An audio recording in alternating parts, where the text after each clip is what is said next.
Hey guys, thank you so much for having me. Exciting day of content ahead still. Want to do a quick poll just in the room. Do we have anybody who's actually been to Sky Zone before in the room? Hands raised. Awesome. Wow, big group. Well, I appreciate all of you guys giving me a chance to talk about this. It's kind of hard to condense 3 or 4 years worth of research into 20 minutes, so just bear with me. I'll be around if you have some follow-up questions, and I try to save a little room for you too at the end. So Sky Zone was founded in 2004, and it started out actually quite different than it is today. We'll talk about that a little bit, but really kind of what I'm excited to share with you today is we realized pretty quickly how much we needed to evolve the business when we started looking closer at our customer data. As marketers, most of you are probably like, duh. Unfortunately, it wasn't really a duh moment for us until we kind of got deeper into it. So we'll get started. We have lots of Sky Zone fans in here, but for those of you who either don't live near one or have never been to one, we have just shy of 300 units. We're on path right now to double the size of the business in the next 2 to 3 years. Originally founded in 2004, so early 2000s vibes, and we're an active entertainment brand. We have lots of attractions, and that's kind of our thing. When you come into a Sky Zone, you'll see lots of different kinds of attractions. We call them attractions, but it's slides, it's trampolines, zip line, those types of things.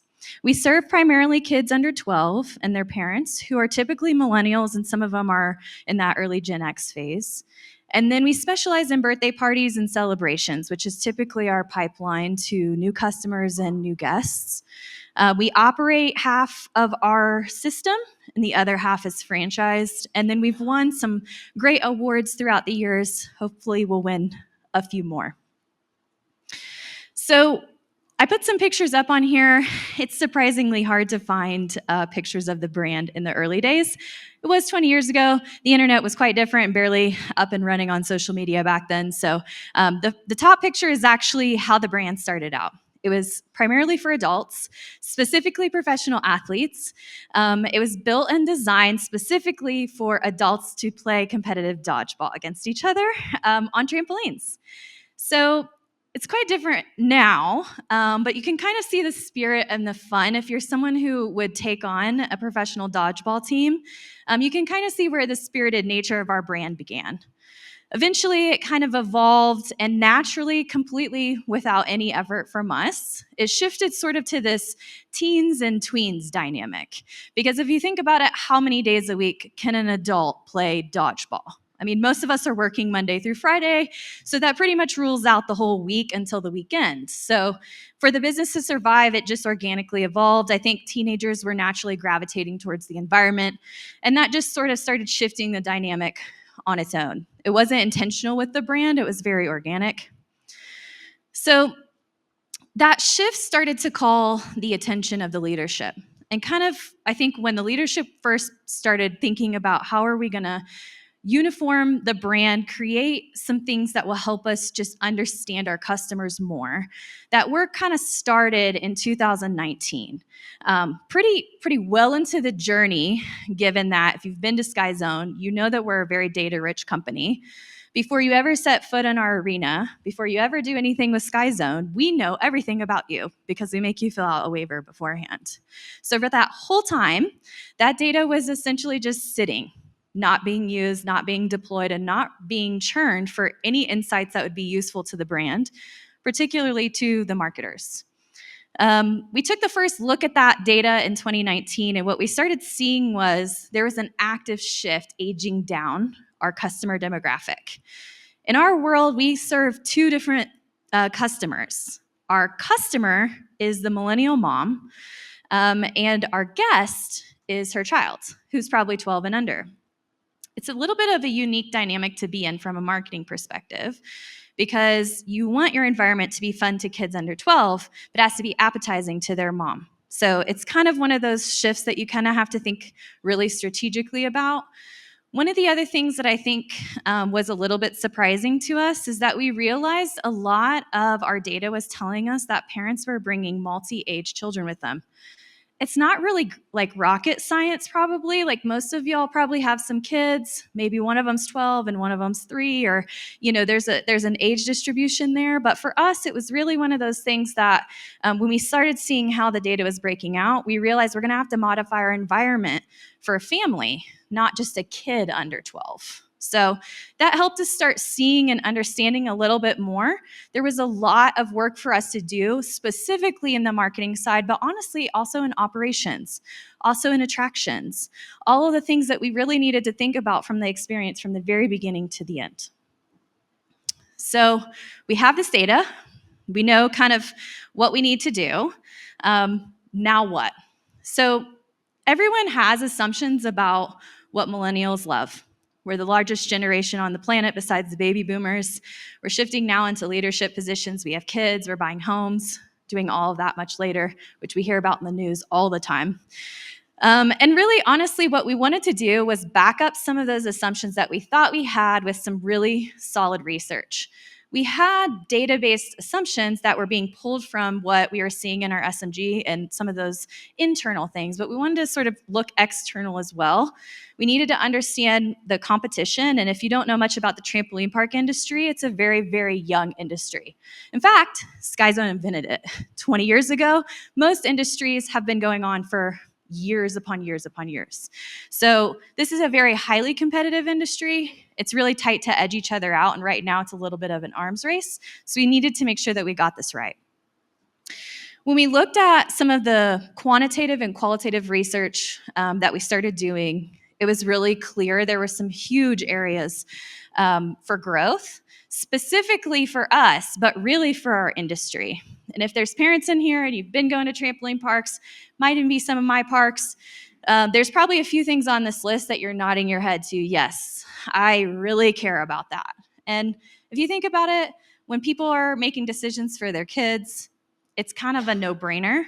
But a few of the call-outs that I'll make that you're seeing here is we realized that we had a lot of kids different ages in our spaces, but we really kind of were discounting how much the parents wanted spaces by age. So a specific area for toddlers, for instance. The research continually kept telling us, yeah, I have a little, but I'm afraid that the 10-year-old is going to come in and clobber them on the trampoline. That's pretty problematic when you want them to buy a membership and come multiple times a month, possibly multiple times a week, and celebrate their birthdays there. So there were some takeaways that were probably obvious to some folks, but I think when you get really close to a business and you're inside of the operation every day, you don't necessarily see those things. A couple of the other things that you would expect with the millennial parents is ease of check-in, high-tech experiences, specifically, though, high touch. So I think this is a little bit different about the millennial parent, and lots of you are already servicing them, but they really want a high-touch experience, meaning they want the details to be included along the way. Our experience really wasn't that. It was a really hard moment for us to just look and say, wow, we're kind of just getting them in here as fast as we can and sending them off to play because the kid's I want to play, I want to play, I want to play. We're just get them in there. So we've realized now, and this has kind of helped us position what the brand refresh is going to mean, but also some of the investments that we really have to make in the business to double the size of the company in the next 2 to 3 years. So the other thing we really needed to do before you take on a brand refresh, and if you've done one of these before, when people think about a brand refresh, they think about the visuals of the brand. There's lots of other things that go into it, but the visuals are kind of what the customer meets you at. That's the thing they recognize you for. There's a reason that the phrase golden arches is so popular. We all already know what that means. And so for us, we really need to figure out how can we differentiate from all of the competitors in our space. And this quote that I put on here was one of the hardest ones for me to read because, we all think that we're special, our kid is the cute one and that kind of thing. And reading the research was really eye-opening as well. Sometimes I meet folks at events like this and they say, I love SkyZone. I go to the one up the road on Mallory Road. And I'm like, that's not a SkyZone. So that was one of the other reasons that was kind of coming out in the research is, wow, we don't have any brand differentiation. Good news is no one else does either. But if we're trying to take advantage of this opportunity and really use the research to our benefit, this was a clear reason why. There's sales out there that we're missing out on because we're not clearly telling the brand story. So obviously, customers see trampoline parks as similar. We like to think that they're not, and I could probably stand up here and do a little dissertation for you about how different they all are. We don't have time for that today. So one of the things that we had to do when we were thinking about how we're going to move the brand forward was specifically around honoring what pieces of our brand did have the equity. So we went back to the research to try to see and battle test with a parent. Do you know what Sky Zone's key elements are? And what's important and what are the identifiable marks of Sky Zone? So things like our brand colors, for instance, were really, really clearly articulated. Most parents would say the colors are orange and blue. And as a hint, that's the right answer. So we were happy to see, and that kind of gave us a little bit of a pathway to start down, because it's like we don't need to completely redo the brand. That's why we started calling it a refresh. There were elements of the 20-year brand that still had a ton of equity. We wanted to maintain the authenticity. So we started looking closer at our space, slowing down, getting present, and looking at the elements inside of our space to drive it. We've talked a lot about millennials in this, and they're not our only customer, but they are our highest purchasing customer. We saw that a lot in our data as well. So we wanted to make sure when we were thinking about the components, what are we going to include in this? How are we going to move this forward and make sure that we're strategically aligned with the values that you saw on the earlier page? But also, how are we going to make this attractive and differentiate it from the competitors? So for us, we started looking much closer at what is our environment made up of? Let's just simplify it down, strip away the corporate language. What creates a Sky Zone environment? So we went very tactile. You're seeing like a couple of the things that were inspired by the tactile environment. Jumping up and down on a trampoline is the arrows. The tunnel pattern that you're seeing is actually a spring from a trampoline. You can see the netting pattern in the background of the orange graphic. There's netting around a lot of our attractions for safety purposes. So we wanted to kind of start evolving and pushing the brand. And the biggest piece that we wanted to come across was, how do we convey movement and energy? Because what it all boils down to is that's what you come to Sky Zone for. We want to make sure that what we do ties back to what you're hoping for when you come to Sky Zone. When you see it, when you're scrolling on Instagram, it feels authentic and it stops the scroll. So for us, we started evolving and moving all of these like visual elements forward. Specifically, we really wanted to like lean into the things that were fan favorites. So we wanted to pay homage to how we began. So you can see that the dodgeball starts kind of like coming into play here with the 3D symbols. That's how we began. It's always going to be a component of who we are.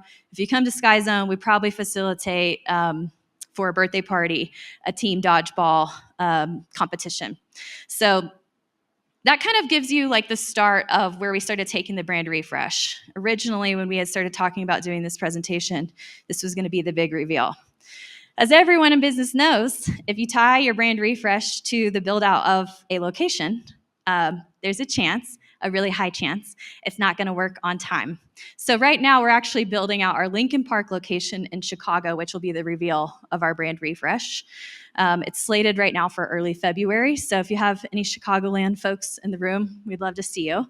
But we can show you some of the concepts like this because it's more abstract, and obviously we're not going to reveal all of it just yet. So little tag hanger there for you.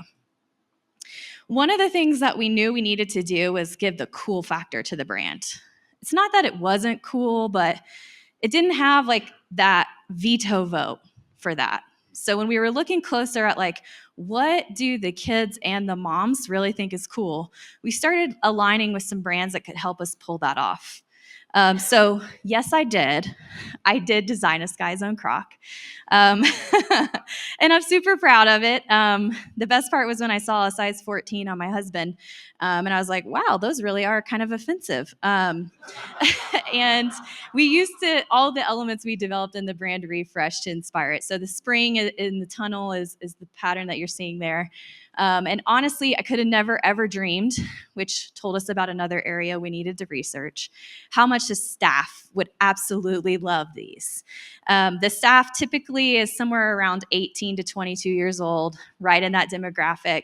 Just so you know, as an older millennial, I was a little bit concerned when people said they were going to bring Crocs back. I've accepted it now. I know that they're back. I had the original pair with the fleece and you know, the stuff inside, probably when they weren't cool, but that's neither here nor there, probably a trendsetter. So anyway, we put these on our website. It was the first time we'd ever done direct to consumer. They're still there, and it's interesting to watch the behavior of who is choosing to interact with this. It's also taught us about some stuff that we really need to dig deeper on. There's some nuggets and insights in the content here at this that I think could be very helpful to SkyZone as we learn a little bit more about being a real e-commerce brand, even though we already are really an e-commerce merchant because we sell memberships and tickets and birthday parties online already. So it was an interesting experiment for the brand. Still, obviously, a lot of time with the gift-giving season to help us really see how it went, but kind of fun little play there.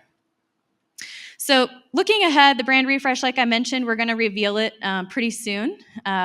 Really coming up at the Lincoln Park location in February. There's a lot of components to rolling out a brand refresh, and I think this is probably what keeps me up at night. But looking just at all of the transitions that have to happen. So going back again to the data that we've kind of pulled out, we know that everything mobile first has to go first. So that'll be the first part of our transition. And then over 24 months, we will start retroactively refreshing all of our existing locations while all of our current locations will be built out in the new brand refresh. So it'll be very exciting. Next one that's coming is Frisco, Texas. So if we have any folks in that area, you're going to get a brand new A+ park very soon. So it's pretty exciting. Wanted to give, if there's a chance, I don't know if there's necessarily time, but see if there's any questions in the audience.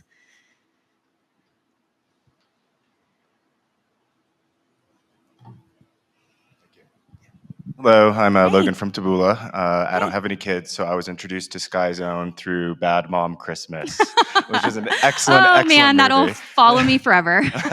Excellent movie. But curious if the company was able to measure any uplift from being in such a fantastic movie like that. You know what's kind of funny is I don't know if we necessarily get a lot of credit for that. There was a time in the early 2000s and kind of in that later 2000s slot where the brand partnered, I wasn't with the brand at the time, but a ton with things like that. There were a lot of sort of reality show features and things like that. And I do think that helped with a mainstream recognition of the word mark. When we were looking at the data, that was the key thing we saw is that SkyZone, the logo, has a lot of recognition, like there's equity in it. There wasn't as much in the symbol, which was interesting, but I think that those types of engagements helped mainstream the brand so that it became more of a household name because again, you know, you're able to recite it. My team waited some time before they showed it to me when I first came to SkyZone. But yeah, I think all of those are a culmination of what helps you build the equity in the brand. And even if you don't take yourself too seriously, I mean, like what we do, we're all about not taking ourselves seriously. Like, this is fun. There's a reason why we chose to make one of the icon headlines, "Try not to smile on a trampoline." It's impossible. So yeah, I don't think we necessarily saw like a huge flocking to SkyZone after that, but I do think it helped us, specifically in those earlier times. Any other questions? Awesome. All right. Well, thank you, Rachel. Thank you all so much. I appreciate it.